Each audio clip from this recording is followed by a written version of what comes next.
Hi, this is Tony Kent, and this is another episode of Tony Kent Writes and Cross-Examines. I'm becoming quite embarrassed by the use of that title. I really wish I'd gone with something else, not least because today's guest is married to a barrister who actually knows how to cross-examine, and therefore she will know just how pathetic my attempts at doing so are. So we'll keep it nice and soft. So today we are speaking to Caroline Green, or Cass Green, depending upon which of her books you've been reading. Under Cass Green, Caroline is the author of The Woman Next Door, the international bestseller In a Cottage in a Wood, and last year, The Killer Inside. Caroline is also the writer in residence in East Barnet School and is the purveyor of a number of writing courses about which she'll be telling us in due course. Caroline, nice for you to join us today. Thanks for having me. I'm very excited. Yes, as am I. We're trying to, this is kind of a new project.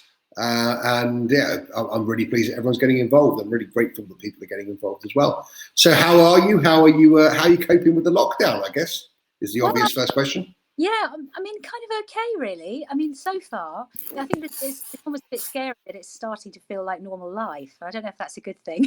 A bit weird in itself, isn't it? Well, I've been speaking to a couple of people, actually. Well, obviously, people doing this. And what I hadn't really appreciated, and I guess I should have done, is how close to normal life it actually is for most writers. Well, it is slightly different for me because I do quite a lot of workshops and things. So I'm missing my schools, and I was meant to be doing stuff at Pentonville Prison. Right. Right now, that's meant to be something that was going on. So I must admit, I'm missing that part because I had quite a nice setup in that I get to sit and write at home in my little cave, but I also get to go out in the world, which I need because I can't sit and write all day. No, I get that entirely. I mean, the reason that I've been surprised how close it is to a writer's life is that I don't really lead one, as you know. I do the same job as your husband does, so you'll be familiar with how out and about we always are. And so for me, it's been not a nightmare, I mean, by any means, but it's been weird. It's been very, very strange. Yeah, it really is. It's I think it makes you think about quite a lot, doesn't it? It's a strange and very intense kind of time, but it's been quite nice too, you know. There's an element of an everlasting bank holiday to it, isn't there? Yes, indeed. I mean, we've got 2 bank holidays this month, and you just think, well, what's the point? Fantastic. So people in banks get to not go to work, and that's generally about it. So just to ask you, so Caroline Green, Cass Green, you write under a number of different names? Oh yeah, it's very confusing being me, I'm afraid. So what's the reason for that? Well, Caroline is what I go by in the world generally. And I wrote 4 books for young people, for young YA novels as Caroline. And then I made this kind of sideways move into adult crime fiction and didn't want my younger readers to be picking up my slightly darker, older books. Went for a different name, went for Cass Green. But now that I'm going to be doing from next year 3 books, a new series for HarperCollins that's a kind of cross-genre crime novel. It's going to be a bit out there with a little supernatural bent to it. And because it's quite a change from my psychological thrillers, they want me to have yet another name. So what are you going to be? Well, I'm going to be C.S. Green, which is quite boring. But okay. Yeah. I couldn't have anything that wasn't my name at all, or I'd just become confused.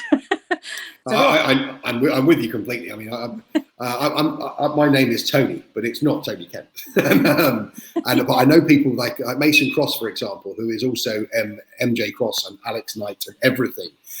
His real name is not Mason, and he's kicking himself that he's had all these different names and still hasn't got back to his real one. It's confusing. It's quite confusing indeed. But,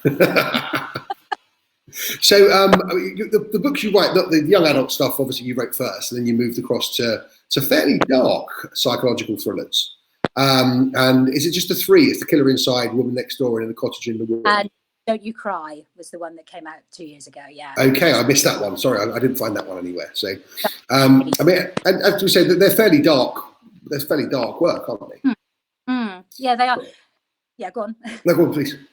No, I was going to say, I think I was always going in that direction because my books for young people were always thrillers, and they always had that kind of dark element to them, and that kind of quite imaginative element is where I'm coming back to now.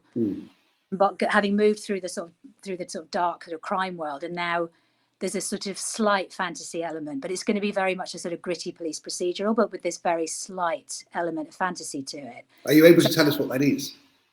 Yeah, we haven't got, the title hasn't been 100% confirmed yet, but basically it's about a specialist division of the Met Police that deals with uncharted crimes. Right. So the pitch for it was the X-Files meets Line of Duty.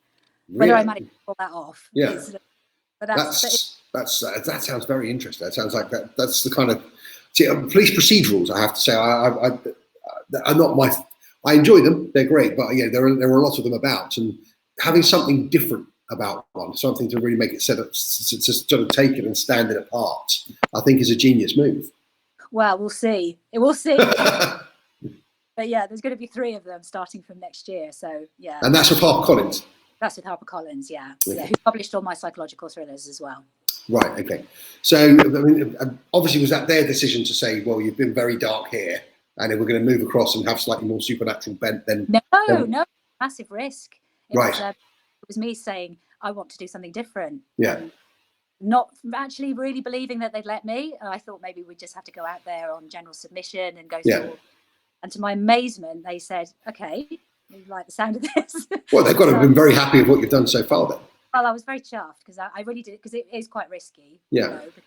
Departure. So I'm delighted that they've got faith in me. Yeah. And who's what I'm going to ask you about? They publish you in America as well, HarperCollins, or? Yeah. So because you had, I think, In a Cottage in a Wood was a number, certainly a top 10 bestseller. It was a USA bestseller, yeah. Yeah, and over here and over there. Yeah, did very well in Canada as well, which was nice. Yeah. Well, I imagine that kind of thing gives them confidence, doesn't it? Sort of a worldwide bestseller. Well, I don't know. I mean, I think it's funny. I think if you talk to many of the writers that we know some extremely successful people, including yourself. I don't know if anybody's really that confident. I think it's just the mentality of what. I mean, the publishers, though. I mean, it gives the publishers some confidence. Oh well, yeah. I don't think writers have any confidence. No, God, every writer I ever speak to is a seething mass of no confidence. Oh, yeah. Every book they're writing is the worst book they've ever written, and that sounds like me, definitely. It sounds like everybody. I mean, it's absolutely everyone. When I'm writing, I don't get sort of a huge lack of confidence in the quality of the book. I get a huge lack of confidence in my ability to finish it. I just look at it and think, oh God, there's so much more to go.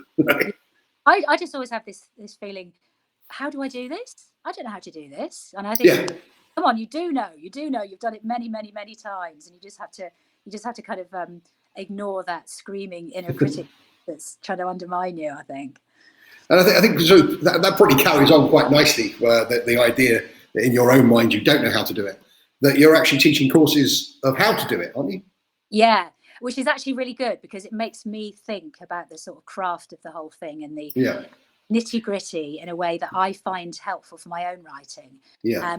And it makes me analyse the things that I read and really sort of sit down and pull them apart and do that. And I really love it. I sort of fell into teaching first in school workshops and then teaching adults. I really love it now, actually. I wouldn't, if I was suddenly a multi-millionaire, I think I'd still do it. Well, it's interesting. I mean, you can get a passion for the whole craft of what you're doing, can't you?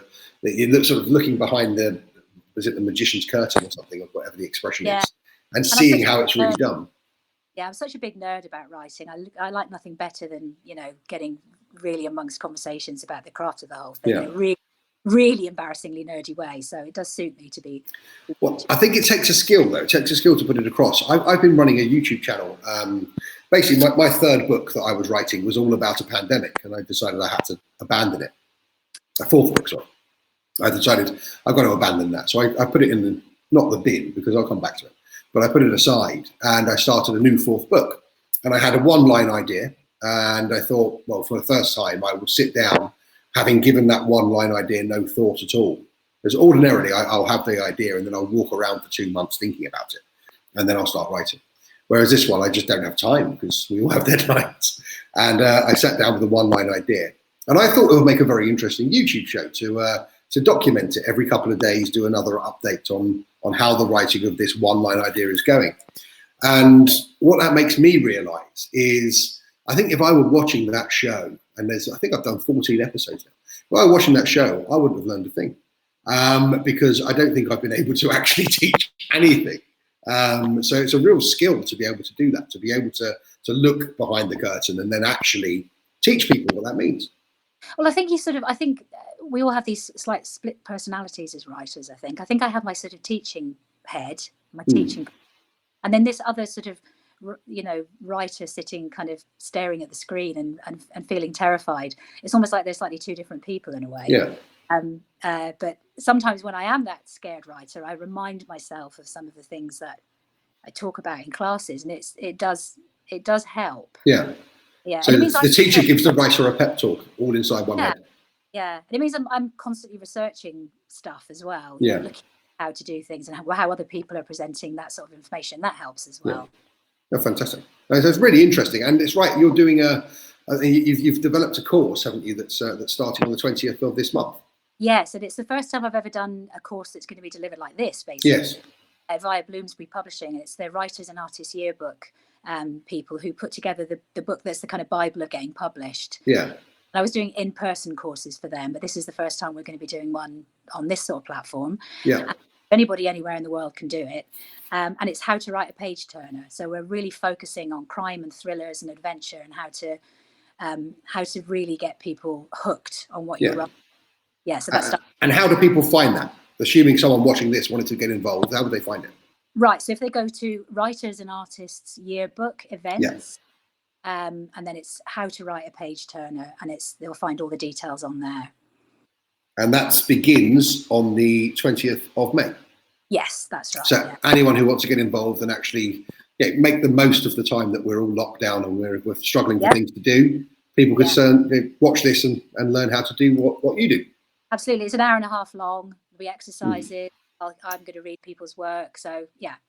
I might have to watch this myself. See if I can pick up some proper technical stuff. Very well. No, so that's fantastic. And the next series, then the supernatural procedural series. There's no title for it yet. Do you have a main character so we know who would be following in the series? I do. She's called DC Rose Gifford. So it would basically be the DC Rose Gifford series then? Yes, that's right. Yeah. And that's coming out in, I think, summer 2021 or spring? No, spring, March 2021, the first book. March 2021. So now. So hopefully by that point we'll have all been out and we'll be able to have proper book launches and oh my goodness, an advertisement on the underground. Oh, let's just pray that happens. Yeah. No, that does sound fantastic. And are you going to return to your other work then? Will you return to the darker stuff? Well, this is pretty dark, to be honest. Oh, okay. The first book is about a serial killer who actually stalks people through their nightmares. Oh, that sounds. Yeah, I was kind of thinking sort of police procedural with a bit of Aslan thrown in. So this sounds really quite. No, it's not like Rivers of London or right. Okay. It's very much a sort of dark serial killer. Right. Well, I'm glad I asked you that. That sounds. I have to say, much more interesting than what was in my head. You've obviously got a much more commercial imagination than I do. Yeah, it's a different proposition. So actually, just to give myself a break from the horrible darkness of it, I've written a children's book for young kids, which was where my agent's just submitting at the moment. So fingers crossed on. Are you back under Caroline Green for that? Yeah, if it happened, that would be on. Yeah, because we don't want them picking up anything about nightmare serial killers, do we? And what's the age for the children's stuff? What age do you write for? Well, I've never done this before. I've only ever written for young teenagers, but this is for like 7 to 8 year olds. So this is for little ones. But, so stay well away from the nightmare killers. Yeah. I've got a very low attention span. I'm ridiculous. I'm like a sort of teenager myself, so I like to do different things. Yeah. I have to do different things, or I get bored very, very quickly. Well, that's great for people who read, though, isn't it? Because there'll be loads to read. Caroline, I've just noticed the time. We've got about 5 seconds left, so I'm going to say goodbye. And I say thank you very much for getting involved, and hopefully I'll speak to you very soon. Thank you. Bye-bye.